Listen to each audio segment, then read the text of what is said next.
Looking signatures.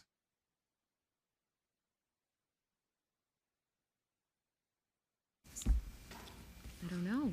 Did I not? Was somebody impersonating? Peter and I are critiquing tonight. I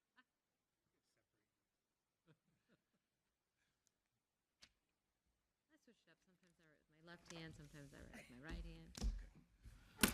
All right. Do you auto pen one? Oh, that's it too, maybe. But Good evening. Welcome to the December 16th, 2025 meeting of the East Bridgewater School Committee. We will start by standing and reciting the Pledge of Allegiance. I pledge allegiance to the flag of the United States of America and to the republic for which it stands, one nation, under God, indivisible, with liberty and justice for all. Thank you. I'll take a motion to open the meeting. Second. All in favor? Aye. Aye. Okay, so we have a great agenda this evening, and we're going to go a little bit out of order. In preparing for the meeting, when I met with Dr. Williams, I had talked about, we invited our state representative, Allison Sullivan Almeida, here to give a legislative update to the committee. So because we want to be respectful of their time, we'll have you come up first. Hi, how are you? I also have State Rep Bridget Fluff with me, who's also representing Bridgewater. He's a precinct East Bridgewater. Awesome, great. Very cool. You can actually, we can get you an extra chair and, here, I can pop down one. okay. We're used to sitting in close proximity to one another. It is a pleasure to be here tonight in front of you all. I actually feel really good. I don't have a child with me today, so it feels weird. If you've seen, I have a 4-month-old at home, almost 5-month-old, so Congratulations. he's usually attached to me wherever I go. So the fact that I have no baby is relieving, but but still awkward. I don't know if you know this or not, but we have really good preschool rates, so. Yeah. Unfortunately, we bought in Abington, so the baby won't be able to have that choice until high school, right? I think it is. 7th grade. Yeah, there we go, 7th grade. So you guys do a fantastic job here, so we appreciate it. We were asked to come and give somewhat of a legislative update.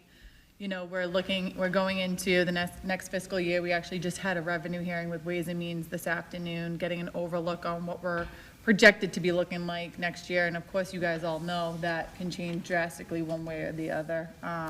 So we hate to give out any type of solid numbers on what to expect until the whole budget process takes into full swing. But that'll be starting in January. We'll start doing Ways and Means hearings across the Commonwealth, hearing from different state agencies and stakeholders. And obviously, I've been, myself and Bridget have been an ally to you guys here, you know, to the superintendent's office as well. Anything that comes up for East Bridgewater that we can be helpful on, we're more than happy to advocate on behalf of. During the last budget cycle, we had filed several pieces of earmarks for the town of East Bridgewater specifically. We both have advocated for increase in Chapter 70 funding, for per pupil funding. I know it doesn't apply to you guys, but regional transportation funding for our regional school districts that I represent. I say we because Senator Brady represents a regional school district as well. Unfortunately, he wasn't able to be here tonight with us, but he sends his best, and he obviously says he's more than available if anyone has any questions. So I know there's a few things you guys wanted to maybe discuss per the email that we received. One of them being, I believe it was the Plymouth County retirement stuff. Yep. And then also the municipality, thank you. I call it baby brain right now, you know? So I know those are the two things. Was there anything specific you guys had in regards to those two things, questions-wise? Well, I think in regard to the Plymouth County retirement assessment, there's frustration because it's crippling the town, and in particular the schools, and being forced to pay it back over a shorter term than what the actual legislature says is available. We feel like it's falling on deaf ears at Plymouth County. Okay. And just asking for some advice and guidance on maybe what we can do to better advocate. You know, I think Bridget and myself would be more than happy to reach out to, you know, the Plymouth County Treasurer, Tom O'Brien, and also the county commissioners to see what, if anything, might be available. You know, unfortunately, you guys aren't the only towns facing this issue. You know, we know that a lot of towns are looking at potential cuts their next, you know, budget cycle. So that's an issue that we're hearing across the board, especially in my district and also in Representative Pluff's district. We're hearing it, and we're hearing you, so we understand how that would have an effect, especially when you're already looking at a tighter budget probably than you expected going into the next fiscal year. So I don't have anything specific to really relay on that specific, you know, topic or that question, but we can definitely follow up with the treasurer to find out what other options, if there's a way that, you know, maybe some special legislation might be able to be filed, or if there's, you know, several towns that get together and try to offset that burden somehow, some way. Because I know it's like, what, 5 years, right, for the payback, for the buyback of it, or payback? 2031 would be the last year, right? Yeah, Yeah. Yeah. So the state is saying 10 years, 2040. right, Plymouth County shortened that, to 5 years, To right, 5 years. half. Right? Yes. If I'm doing my math correctly, it'd be 5 years, right? right? And then from the information that we did receive, it was the first 3 years would be the hardest hit, and then the last 2 years would be not as big of a hit. So for us, it does progress up until that last To the year, up fifth to year? 6 million in that last year. Oh, So it okay. does get increasingly higher, Okay. yeah. Okay. And I don't know if it was up to towns to determine how to make that 5-year split, but ours seems to go from 4 to about 6 million in the final year before it drops back down. I think the biggest frustration is, you know, obviously it was a problem that's been created over decades. Right. That now is being asked to be mitigated in A very half a short period of decade. time. Yes, Mhm. right. So I believe Mr. Seelig is in the process right now of communicating with area towns who are also struggling with it. Yep. To then see if we would collectively support funding an actuary who would then give us that, what would it look like over the 10 years? Right. What would the payments look like over the 10 years? So the 5 years, sure. But no guarantee that we're still going to be allowed to spread the payments out. I think our mindset is, let's see how much, not savings, but how much less we have to spend each year if it's spread out over the 10 years as opposed to the 5 years, to see if it's financially worth it to advocate for the 10 years. With Okay. no guarantee right now that Plymouth County is going to say you can Yes, spread it out right, to right. 2040. So we just don't even know what the fiscal impact would be, the Right. financial impact, Right. okay, between the 5 and 10 years. Yep. Okay. I mean, I can definitely follow back up with the board if that's okay, the committee, Great. you know, to. That would be great. Yeah, Yeah, I know reach out it's to been a our- topic at the town level as well, so. Have to start the conversation. Yeah. I wonder if West Bridgewater is going through the same thing, probably, because Brockton's in their own bubble. Retirement board, I know. And then there was a few other questions, right? Any other? If any other committee member has a question about Plymouth County. No, with regards to Plymouth County. Otherwise, I thought it would be impactful for the committee and administration to learn more about the Municipality Empowerment Act and kind of the rationale behind it. Some aspects of it doesn't make sense to me and has me concerned. So, you know, as far as the whole entire piece, I wouldn't be supporting it. I think it's too broad on certain areas that would be, I think, put too much burden on the town, and it's a slippery slope that I would be very concerned about on already struggling residents that can't meet ends meet as it is, to then increase their local taxes. I don't think it's fair that the state is putting this type of burden on individual communities, where it's, at the state level, my opinion is we don't have a revenue problem, we have a spending problem at the state level. And if we prioritize certain areas within our state budget, our cities and our towns wouldn't be in the financial crisis they're in. I think this is a Band-Aid for a crisis that the state level has put the cities and towns in, and I don't think it's fair to do this, you know, as far as asking the towns to have or having the ability for towns to raise their taxes to offset what the state has financially put each individual communities in. I know a big thing is the excise tax, you know, if you can go up to, what was it, 5%? 5%.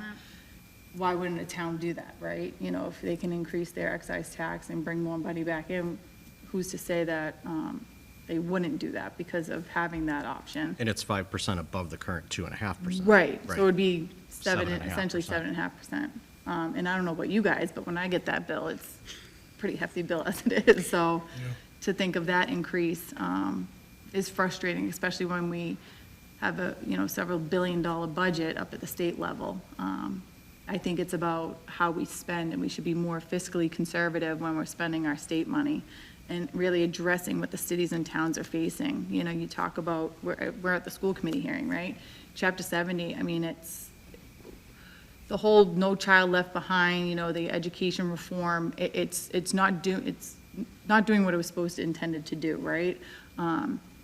Each community is facing different struggles, and what we're seeing, especially here in East Bridgewater, Whitman, Abington, where I represent, is their struggles are a lot different than, say, a city of Brockton, you know, or a city, or a town like Wellesley, right, where, you know, there's different community input that I think that Chapter 70 funding needs to be revamped, relooked at, so that towns like East Bridgewater, Whitman, and Abington aren't having the shortfalls they're having around our educational budget.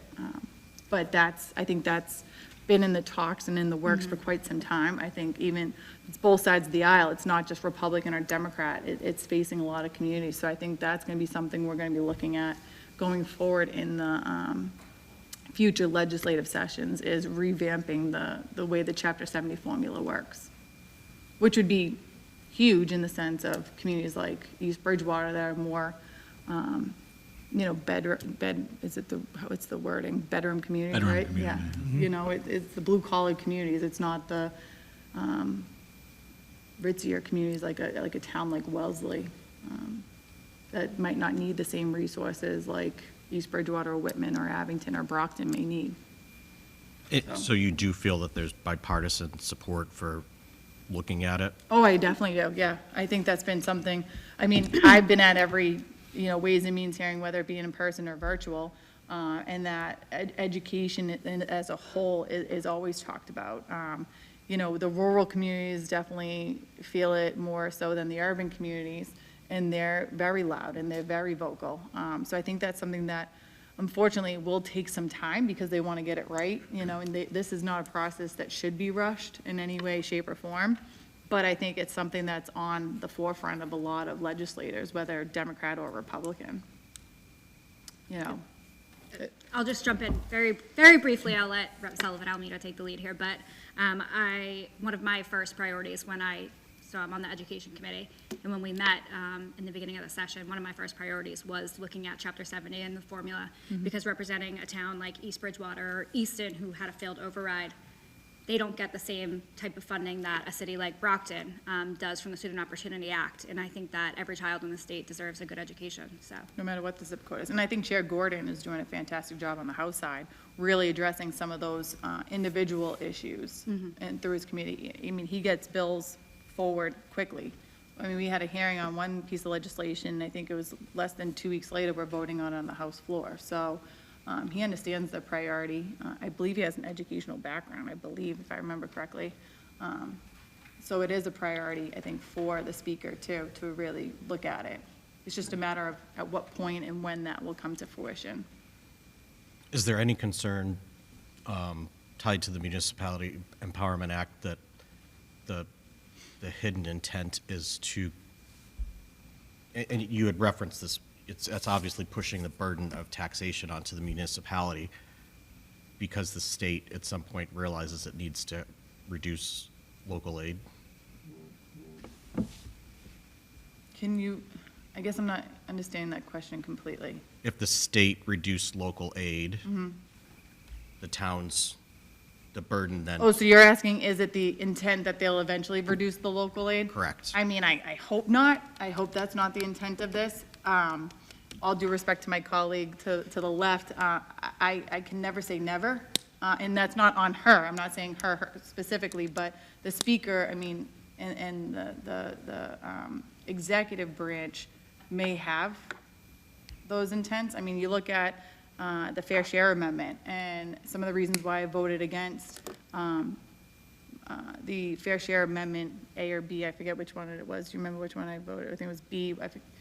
And I apologize, it might be a little convoluted what I'm saying here, but we took up the Fair Share Amendment, and I voted it down because not enough money went back to our K through 12 system. And it's very frustrating when you look at it on the level that we're seeing it, right? You guys are getting hit hard, and then the college level is getting more funding than I expected, at least, from my opinion, on what was being produced to the public when that vote came up to the taxpayers, was that the intent was to go back to our communities, right? So our K through 12 system and our roads, we're gonna see, inflation of money under this millionaire's tax. I genuinely believe that not enough money goes back to our cities and towns when it comes to that. I think it goes way too much to our colleges that don't essentially need some of the things that they're getting out of the Fair Share Amendment. So they were able to do that with it, so with that piece, so I hope that's not the intent, but, could they do it? Yes. I guess that's the short answer. Will they do it? I hope not. I would vocalize being against that if they ever would. I'm assuming. I certainly hope not either. Right, and I'm assuming Rep. Pluff would be of the same mentality of, we know the unrestricted aid that comes back to our communities and how important that is to keep the lights on, essentially. I mean, I couldn't see, that would be like a signing out, you might as well walk out the door at that point, for some of the people elected in office, if they were to support something like that. Yeah. I mean, I've been very. Never say never. Right. But But certainly. we hope that it. Certainly, I don't envision Yeah. that happening, but of course, we never say never. Yeah, I just don't understand the purpose of the act. I mean, I just think that I think it is to shift the burden on our cities and towns, and I don't think that's a fair move, I keep going back to it. It's not a revenue problem, it is a spending problem. I mean, we're spending millions upon millions of dollars for other things. I mean, I can go down the list if you'd like me to on the things I opposed in our state budget and why I voted against our state budget, but I think it's more important that our students have the resources to make them successful going forward, and we'll stop the problem of, a school to prison pipeline when you do that. I believe that people that are housed in our prison system shouldn't get unlimited and free phone calls all day long. I think there should be limitations around that, and that's why I voted against it, because several millions of dollars went into that earmark. I don't believe we should be taking care of people that are not from Massachusetts or reside in Massachusetts before we take care of Massachusetts residents. I think it's important we take care of the people that are here first, and then we help our neighbor. I mean, I have the mindset, I'm gonna take care of my own 2 children before I help the neighbor's children, and if I can help my neighbor's children, I will. But I just think that there's a lot of things that the state has shown to do, and not in a very transparent way, and it's causing a burden back here on the town. So. Well said. Very well said. It's refreshing to hear you say that we obviously have a spending problem as opposed to a revenue problem. So thank you for vocalizing that portion of it. If I could just mention one other thing that's been kind of a little bit of a hot topic for us over the past couple of years, it's unfunded mandates, and the challenges that they represent. I want to say homeless transportation was a fairly large challenge for us a year or so ago, John. Homeless foster care. And to your sentiment, we would love to be able to help everybody we possibly can, but some of the unfunded mandates, the McKinney-Vento Act, causes challenges for us to be able to make sure we have the funds to take care of everybody as opposed to a few. And I don't know what you can do with regards to what's already happened. I would just ask that going forward, anytime Keep the an eye mandate on it. comes down, let's make sure that we ask the question, how is this going to be paid? You know, and that's a good point, because we did just take up legislation, and I want to get the actual number of the bill, and it had to do with, I don't know if you've seen it, but it had to do with student literacy and preparation, teacher preparation. Do we remember the bill number? Oh, 4762, an act relative to teacher preparation and student literacy, and it has to do with, like, specifically, my understanding was around children being diagnosed with dyslexia, and allowing teachers to have the right tools and resources to identify and educate those severely dyslexic kids.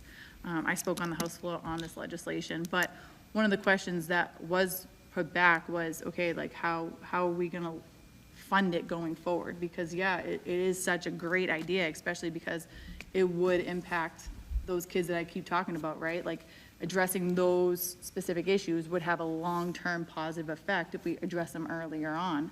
And they would become very well-integrated citizens in our community. But we also need to make sure there's a funding mechanism behind it, and that we make sure that the schools have the funding source to be able to follow the state legislation that we're gonna pass. So they said that there would be a funding source come the fiscal year. So my hope is that is in fact true.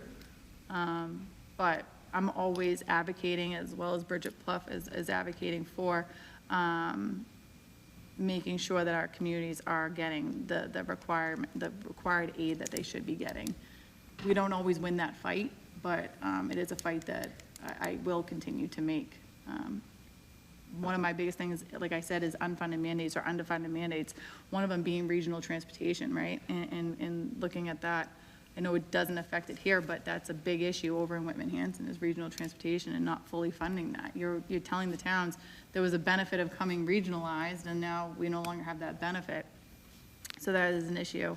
The circuit breaker, special education circuit breaker, making sure that we're funding that appropriately, because, I mean, I talked to, Superintendent Simonak over in Whitman on several occasions, and the bill that comes with some of those students that get brought out of the district because of it requires them the special education guidelines, and the funding that comes behind that, and then the lack of funding from the state, it causes a deficit for our community. So that is something that we're always advocating for. But if there's something that comes up, again, there's over 7,000 bills filed every single legislative session. So if there's something that draws attention to you guys that we might not know about, feel free to reach out to us and be like, hey, can you look at this bill? Can you support this bill? Can we have a conversation around this bill? Can you oppose this bill? This is what we understand this bill to do. You guys are the eyes and ears locally, so we will be more than happy to have those conversations, even in more of an informal setting if you need to, too.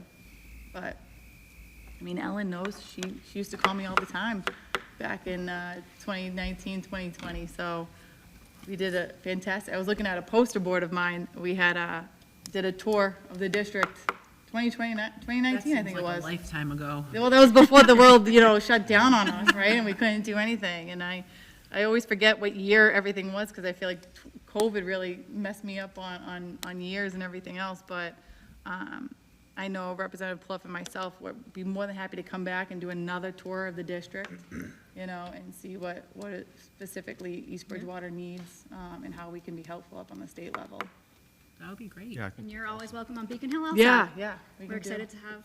We had a few students up there a few times. Yeah, and the volleyball team will be there tomorrow. Yeah, tomorrow, I We're know. excited. We are excited. I was gonna say, I keep saying the cheer team, sorry Yeah. volleyball. Well, they've but- won It's quite a bit. been a I couple know, years in a I row, know. yeah. I know the girls, we're looking forward to having the team up there tomorrow, so. They'll be able to meet baby George, so, hopefully that'll be exciting for them. And pizza. Yeah, The pizza. day off- and the yeah. day off of Day school. off of school, yeah. We'll prolong it. I mean, I will get them out quick and then back to class, It's educational. You do you call him Baby George? I do call him baby George. Did I just say it out loud? Oh, It's okay, because that's what I used to call my brother when he was young. yeah? I used to, yeah, okay. Is he baby George too? Is he George He's a- or? He's a George. Oh, I love it. My husband's George, so we call him baby George because it just, it works. Then it goes on to, it morphs to Georgie. Yeah, so my daughter calls him Georgie Porgy. So that's been a new thing. Yeah, yeah. Well, thank you so much. We Yeah. appreciate you taking time out, both of you and Catherine, for coordinating. We appreciate it very much. Yeah, and of course, seriously, if you guys, if something comes up individually, if you guys want to reach out to us, feel free to do so. Please do. Be more than happy to have multiple conversations around several different things. We're going to follow up with the county to figure out if there's something else that can be done to maybe assist on the state level. Okay, great. Thank you. All right? Awesome, thank you guys. I did print out, just because I wasn't sure what you guys were gonna be asking me, some fair share amendment stuff, and then, the cherry sheet. I don't know if you guys need it or want it. Sure. Absolutely. You I'd know, like to see all that. If you wanna pass it down, so just because I did print it, I was like, just to have in case you guys, wanted to kinda see more answers around that, but, awesome. Well, you guys enjoy the rest of your meeting. Thank you. Thank you guys for having us. Thank you so Thank you much. so much. Thank you.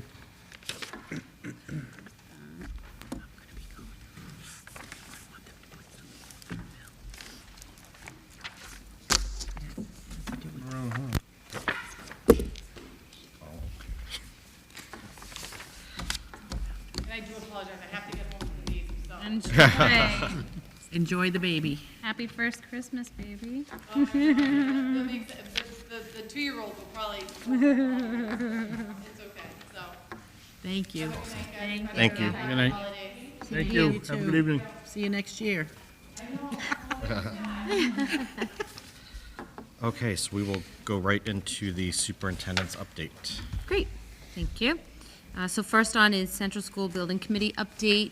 So just a few things that have come up with the committee as of late. Back in October, Left Field, our owner's project management team has merged with the Cumming Group. So one of the things that was discussed at our last meeting is just any concerns of what it will look like as we go forward, now that they're part of a bigger organization and just looking for assurances. So we voted as a committee for me to reach out to the owner of Left Field and just get some of those assurances that we're going to keep the same project team, that we're going to have the same level of commitment. And I did receive a response almost immediately back, giving that assurance that the team is going to stay intact, the commitment level is going to be just as it was. His actual thoughts are that maybe even more resources could be dedicated now that they have a bigger international organization that they've partnered with. So that makes us feel a little bit better.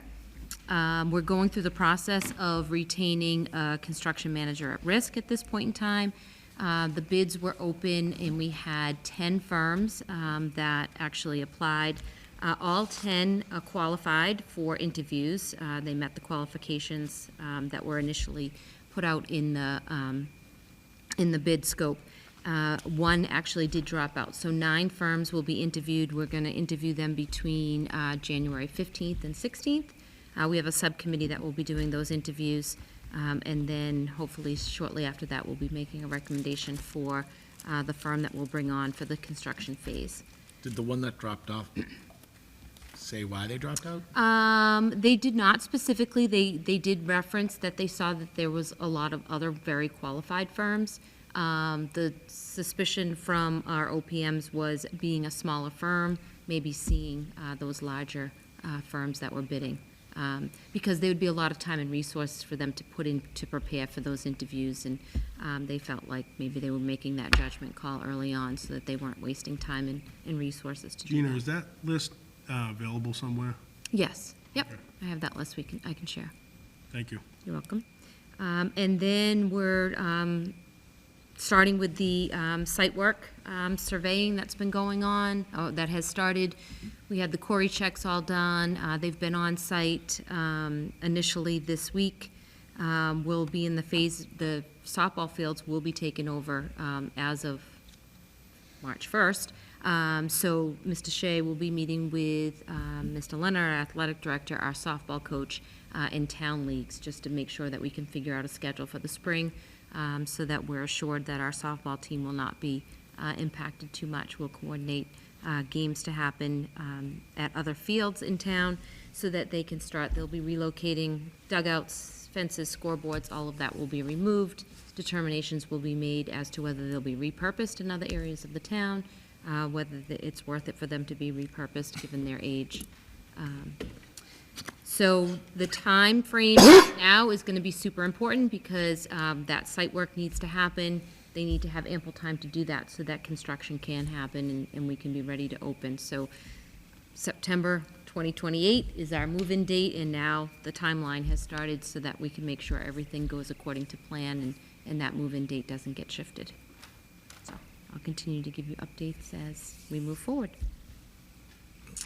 A couple items on here around the holidays. I'll just merge them together. We have a toy drive that's going on here at the junior senior high school, part of Project 351 that they're collecting.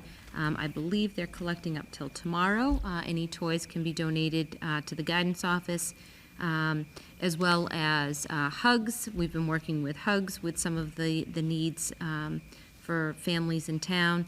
And then we just actually received a generous donation from the Bridgewater Women's of Today Club. They donated $1,000. Mitchell School will be purchasing Target and Walmart gift cards for families in need. So extremely generous community that we've seen just through Thanksgiving and Christmas.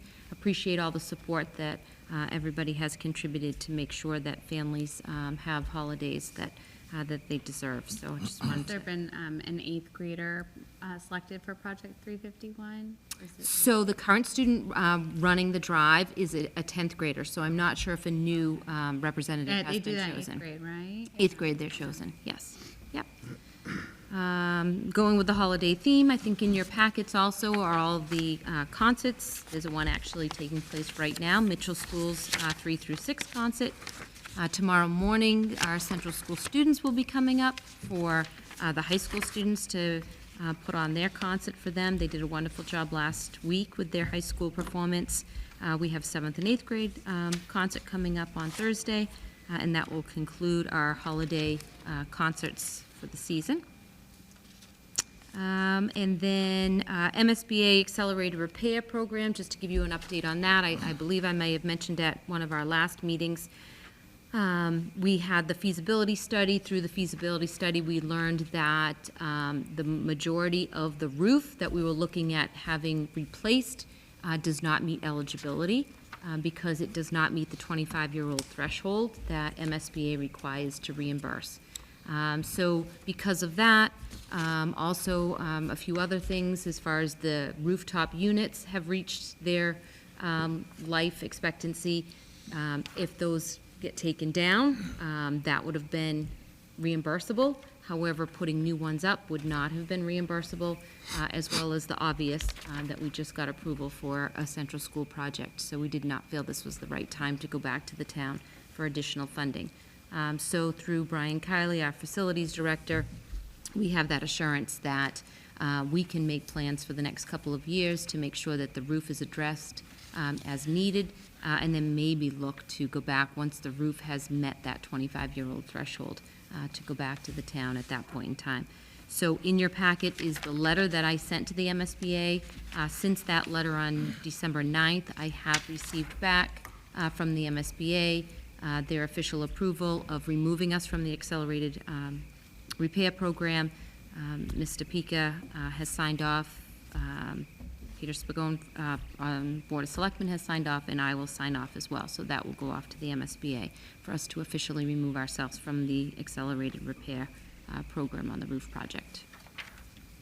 And then lastly, in your packets, it's the time of year that we need to make sure that we're prepared for weather. Coordinating with the DPW, fire, and police, as well as our internal coordination, so that if inclement weather comes up and we need to delay opening or cancel school, we make sure that everyone gets the message at an appropriate time so that no one is coming out in the inclement weather to come to school not having received the message. One thing we have changed from prior years, we used to have a 1-hour delay option, a 2-hour delay option, and a cancellation. Through the cabinet meeting, we talked it through, and realizing a 1-hour delay is not really impactful. It's not enough time for anything substantial to be able to be done. So there'll only be 2 options. It'll either be a 2-hour delay, and if that's the case, then preschool, AM preschool would be canceled, and a full cancellation. And if there's a full cancellation, all activities would be canceled, even after school and evening. So simplifying it a little bit more so that it doesn't become so confusing for families getting the message at home. I don't know if there's any questions on anything, but happy to answer.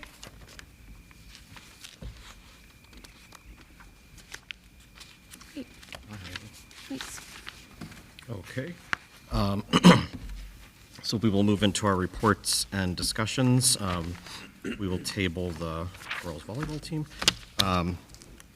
We've already had Representative Sullivan Almeida up. So in our packets, we had a mid-year review.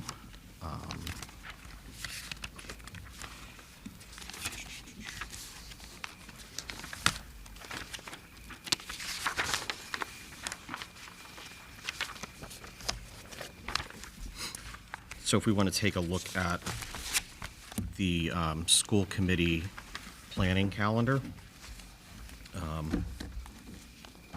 any suggestions for any changes to future meetings? And note that we did add a meeting on May 5th, so that we could meet before the reorg meeting on May 19th.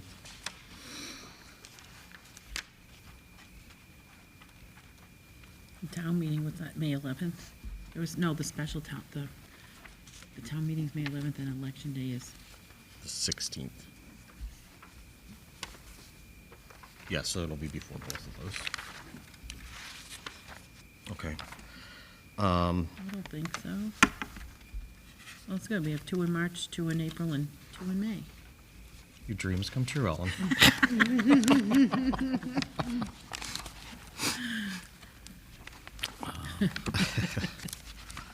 Okay, next up, we have the preschool tuition rates, which I have right here.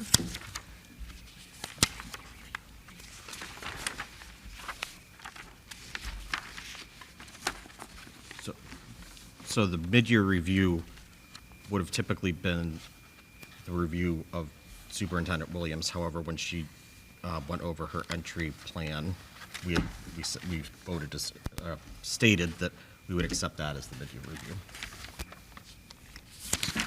Okay, so I know we did have the letter from last year in our packet for the central school preschool tuition rates. So I sent you the document on last Friday, but I also made a copy for you today. It's in the okay. operating budget. Last page.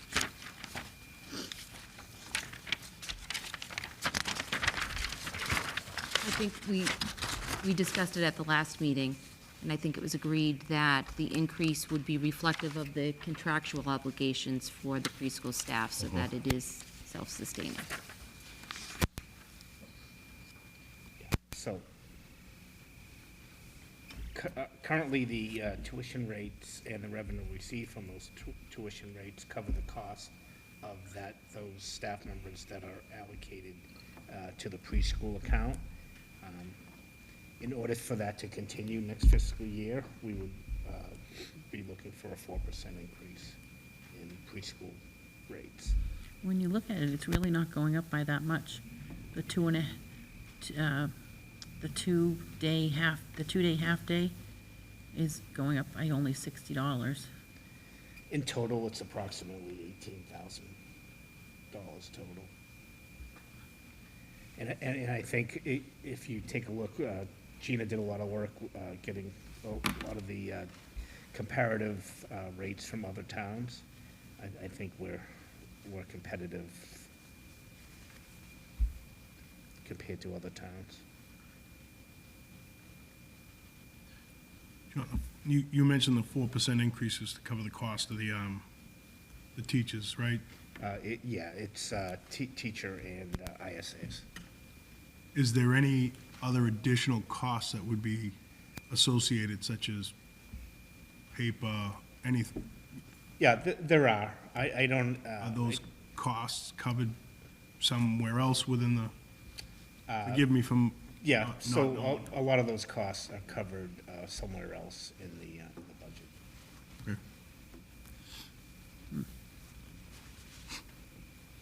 So as a preschool parent, I'll be abstaining, but I will just say, I mean, worth every penny and more. I mean, the services that we provide our preschool kids are above and beyond anything we can find locally. It's just, I wish he could be there 7 days a week.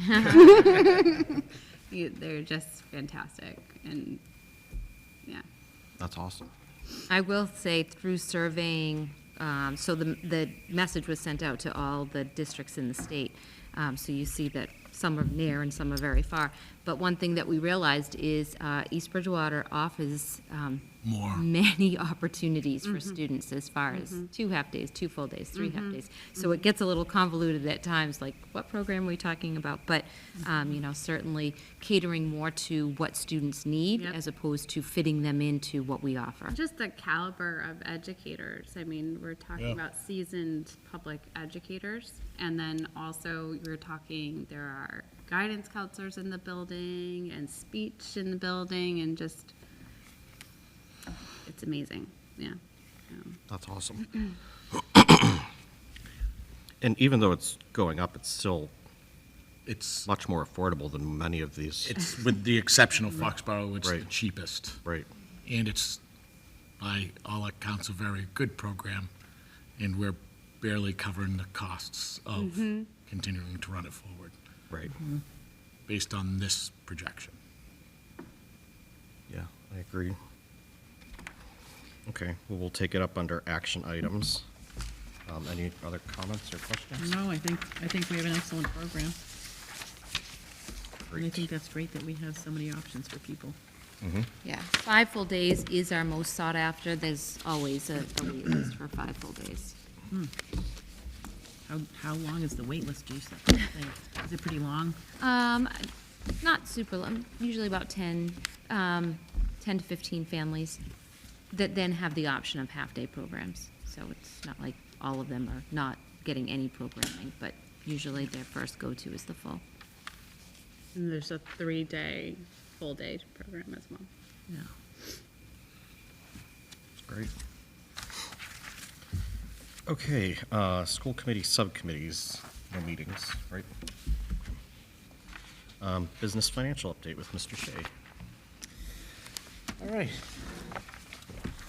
On the first page of what I handed out tonight, this is the new format that I started last month. Hopefully, it's easy for you to follow. If not, if you like changes, let me know. In the first block at the top is the summary of the budget. You have the non-salary line. We've got a budget of 5.7 million. We have expenses of 3.3 million. We have encumbrances or expenses that we've accounted for or accrued for of 2,858,000. And again, last month, I started this. It's an estimate of expenses that have not been encumbered yet, of 883,261. So I'm trying to give you guys a picture of where we will end up at year end. That 883,261, that is detailed at the bottom of the page. I'm assuming that all non-sped categories spend to their available balance through the remainder of the year. That would be 427,000. Additional sped services and supplies. Last month, we didn't have an encumbrance for one of our Aggie schools. Now we do, so I've removed that from the estimate. Shut that off. Yeah, we're all getting someone in the office. Homeless transportation, we've been lucky this year. We haven't incurred any yet, but I wanted to put a placeholder in there, so I included 75,000. Additional special ed transportation estimated at 80,000, and additional sped tuition $172,000. So that makes up that $880,000 that we have not encumbered for. So if you take into account what we've spent, what we've accrued for, and an estimate of what we have not accrued for yet, we've had total expenses of $7,065,000 and an available balance of negative $1,365,000. Salary line, budget of $21 million. We have expenses so far of $7,166,000. I have a model that projects out the rest of the year. I'm estimating that the remainder of the year, we will incur approximately $14,028,677, with a total expense of $21,195,000, with a negative balance of $175,000. And do the same thing for busing. Negative balance of $62,775. So the three, the non-salary, the salary, and the busing, total have a negative balance of $1.6 million. If you take into account the $250,000 we applied to the budget in school choice, the $62,775, and the revolving fund for busing, we applied to the budget, and the circuit breaker revolving fund of $1,466,000, estimating a year-end balance of $175,000.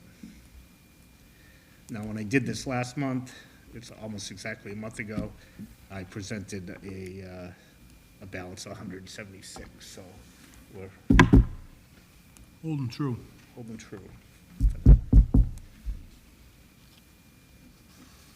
And how do you feel about going forward?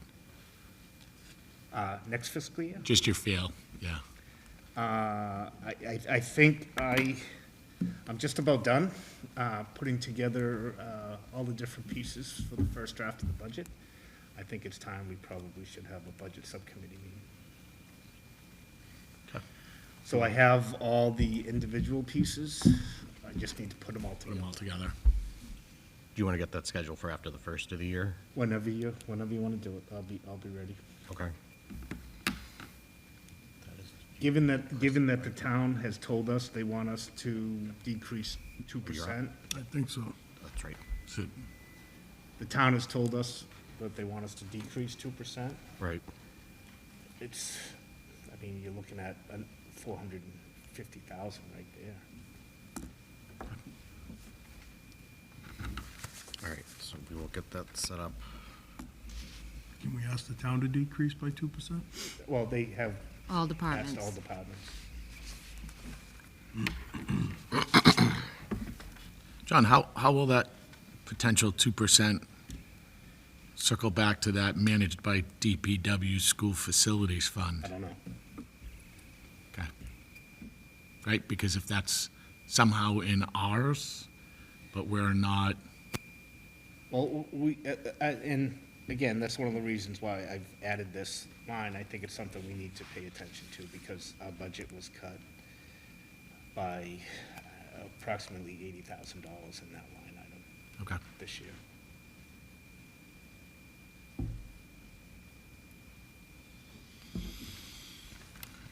Okay. All right, so we'll get the budget subcommittee set up. Any other questions for Mr. Shea? I think he's still going. Oh, is he? Oh, sorry. Well, if there's no questions on that, I would just briefly go through, Oh, the run revolving. through the balances in the Yep. revolving fund. Pretty consistent to where we were last month, very consistent to where we were last month. Everything is in a positive balance. Circuit breaker, again, is at 500,000. I expect, well, we will be receiving 3 more payments of 400 and something thousand in circuit breaker. School choice is at 778,000. That's where we were at year end. Again, that may be reduced to 250,000 because if we need that in the budget, which I walked through earlier. I feel good about all the other balances. I mean, a school building rental, we're trying to build that up for any necessary emergency repairs that occur. Have we looked at the rental, raising the fees? We have not, that will be part of what we'll be doing. We'll be looking at athletics specifically and building rental. Okay. And when's the last time we've increased that, John, if you don't mind? Oh, it's been years. Okay. We do increase the staffing. Yeah. Whenever we need custodial staff, so that has increased as custodial staff, as the contract for custodial staff has increased, so that has been adjusted. It's just the base fee Sure. has not been reviewed for years, number of years. And when you look at the school building rental, do you compare it to do we look where else are people renting and what do they charge? That's what we would do a market. Yeah, okay. Much like we did with preschool. Preschool, okay. Is there potential to have us vote on something by February? There's a potential. There's always a potential.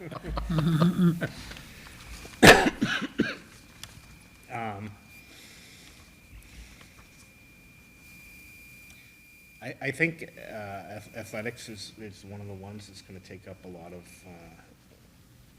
my time. We definitely can look at building rental. I think it may, When you're referring to athletics, you're referring to athletic fees. athletic fees. Looking at each individual sport as opposed to. Oh, a blanket fee. Yep, makes sense. Yeah, we have done a lot of work on the athletic fee analysis. It's just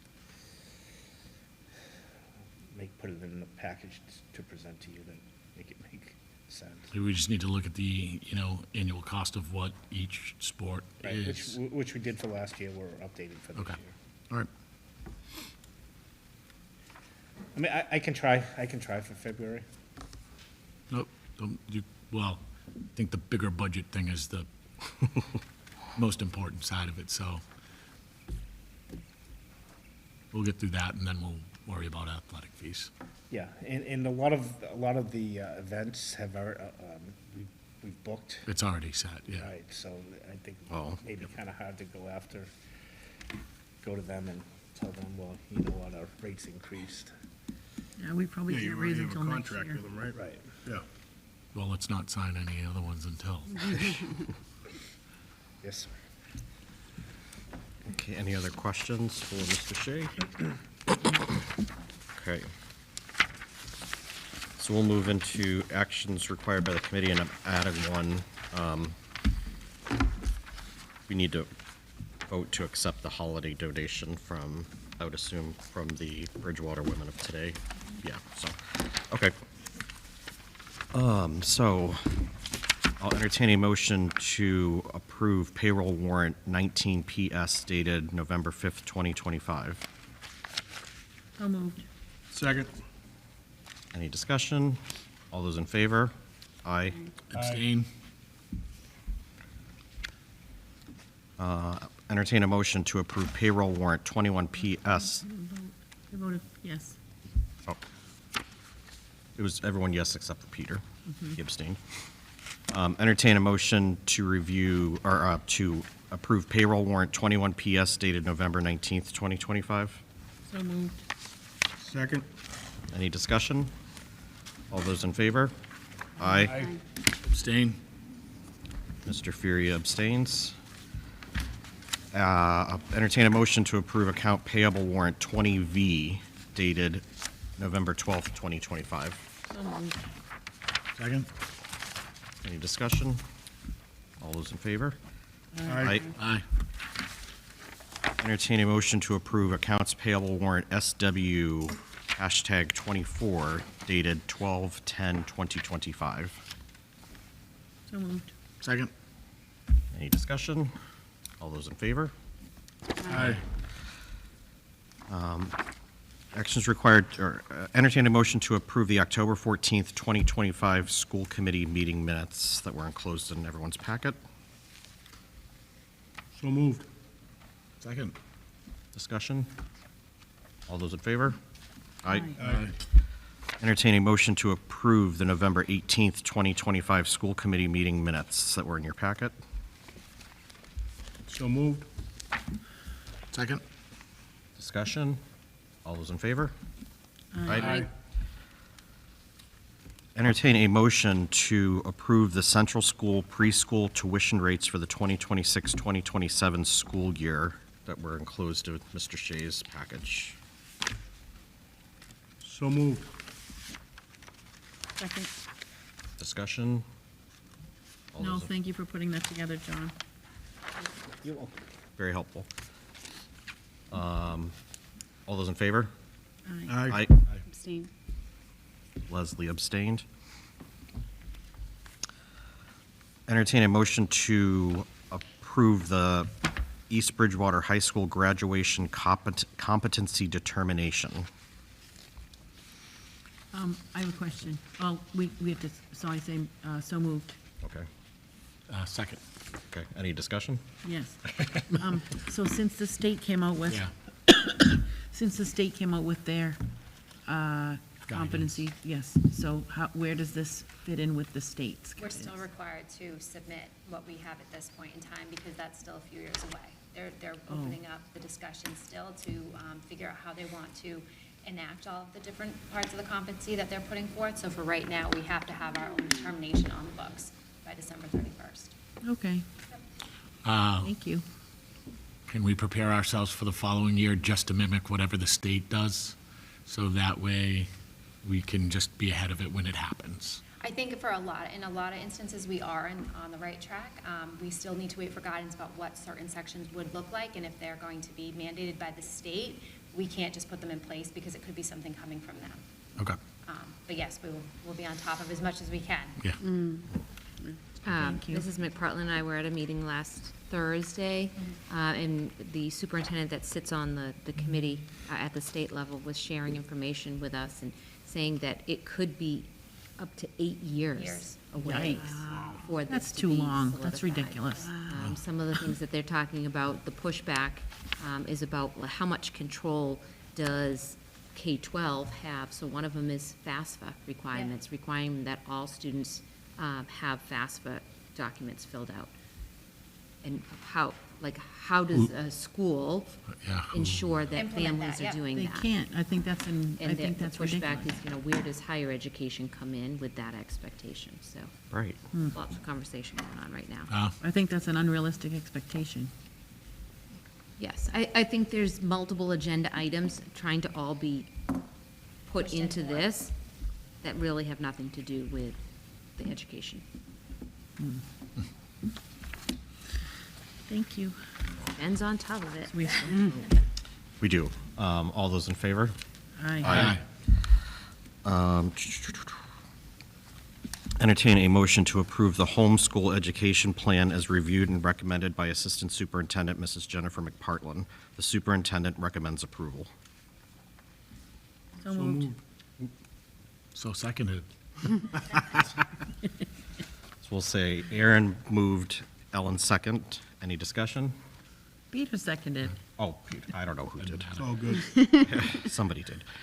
All those in favor? Aye.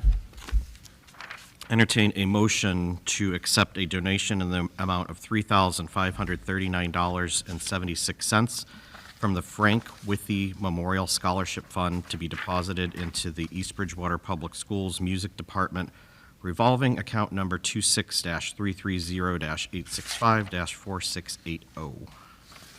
That's very nice of them. Just very nice. So moved. Second. Okay. Any discussion? Thank you so much. Yes, thanks for We the donation. appreciate it. All those in favor? Aye. Entertain a motion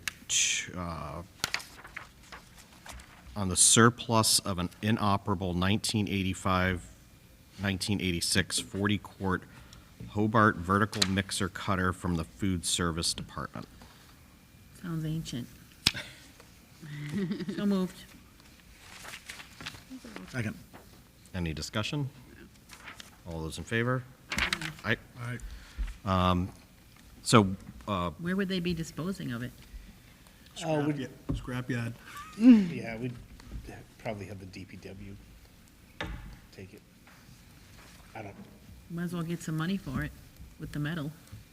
Tell Johnny that covers one sanding. Which was used up already. Tanya. right. So just the committee is aware, it was in the packet, the superintendent, Ellen and I met and wanted to look at the recording clerk's job description, which hadn't been revised for quite some time. So we took a look at it and what the expectations were and made sure it was aligned with Massachusetts state law. And so what's in your packet, we feel is. So I entertain a motion to approve the new, most recent version of the school committee recording clerk job description. So moved. Second. Any discussion? Yes, well, so if my memory serves me correctly, I believe that the last time it was updated, or the last time it was approved or accepted by the school committee was in '09. I think that was It when was it was. a long, yeah. Yeah, a long time ago. You got a good memory, Ellen. Sometimes I do. She wasn't on the committee then. No, I was not. I was not. You were paying attention. So did we, so moved and did somebody second it? Yeah, you got a second. Okay. We have to vote. Any discussion? No, that was my only. Okay. All those in favor? Okay. And then the item that I added, entertain a motion to accept the donation of $1,000 from the Bridgewater Women of Today It's very nice of them. to the Gordon Mitchell School. So moved. Yes, and the thing, where I just read, it said they bought 20 gift certificates to hand out to people and families in need. Very nice. Yes. Extremely nice. So moved. Second. Yeah, we're a little- Chaos. Any idea. further discussion? No. No. All those in favor? Aye. Okay. Any updates on MASC? We're good with workshop. Not yet. Not yet, I okay. don't have a date yet. Okay, that's fine. Any other open topics? We'd like to wish everyone a Merry Christmas, Happy Holidays. Yes. We would like to thank EBCAM for their support and wish the Recording and students, live streaming our meetings. recording and live streaming our meetings, and wish the students and our faculty a very wonderful holiday break coming up. So be safe and be happy, merry. Safe, happy, and healthy. That's right. Thank you very much. I'll entertain a motion to adjourn. So moved. Second. All those in favor? Wait a minute, it's only 7:05. Kidding.